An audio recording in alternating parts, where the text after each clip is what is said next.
Video. In this video, I'll mainly be covering how I started my investment journey and like my initial steps that I took.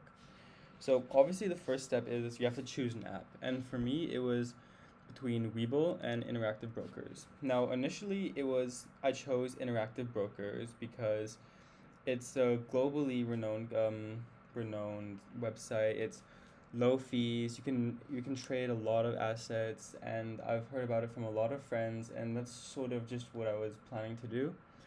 However, once I actually signed in and made it, the interface and the sort of homepage is really complex, and it was, as a beginner investor like me, it was kind of confusing to me. I didn't know really what buttons to click. So then I decided to try Webull. I heard about Webull from a friend, and when initially signing in, I really liked how it looked. It looked really simplistic. There were a lot of colors. It was easy to change between currencies. However, when I created a Webull account, I ran into some issues with actually creating an account due to where I lived, and where I was actually from, and where my app store was set to, and just a lot of and there was issues with what I had to do when I go to college, and whether I have to download another app, and it seemed too complicated. So then ultimately I just came to the decision to choose Interactive Brokers. And the reason ultimately why I chose Interactive Brokers is because there's little to no commissions or percentages that they charge you when trading. Globally trusted. There's a lot of learning materials in it as well, including like news sources and updates, in which I actually view quite often to help me keep up with the market. And also, there's a lot of you have a lot of access to a wide variety of assets, which you can trade multiple different things. Now, now you have to choose what stocks to invest in, and the ones that I chose to invest in are Goog, which is run by Alphabet, and VOO, which is Vanguard's tracking of the S&P 500. Now, Goog is more an individual stock, where VWO is actually an ETF, which is for the S&P 500. Now, the reasons I chose these two stocks is mainly, first off, familiarity.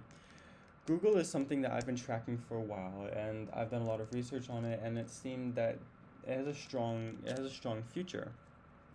Additionally, I chose these two stocks because they're very strong and well-known stocks and index funds, and it shows that there's not as much risk to them. Although Google is a little bit riskier as it is an individual stock as opposed to an index fund like VOO, it is relatively safe as it's a pretty large company.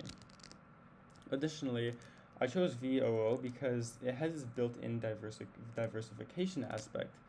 What this is that it's actually a collection of the top 500 companies all at once, and this will be discussed later on in my next video, where I go more in depth into stocks and ETFs. And then finally, I chose these stocks for more of a long-term mindset, as I didn't want to do quick, fast, high-risk trades. I wanted to invest some and then hold for a while.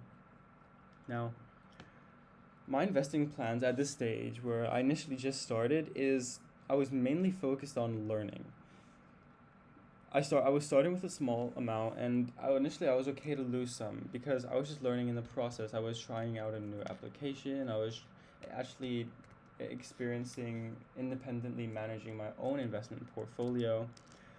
And then in the long term, I was mainly just planning on holding these assets, and then every day I'll check and see how they've changed, and yeah, to sort of just track my performance and my learning and my experiences over time. And thank you for watching this video, and be sure to watch my second video where I actually give some tips.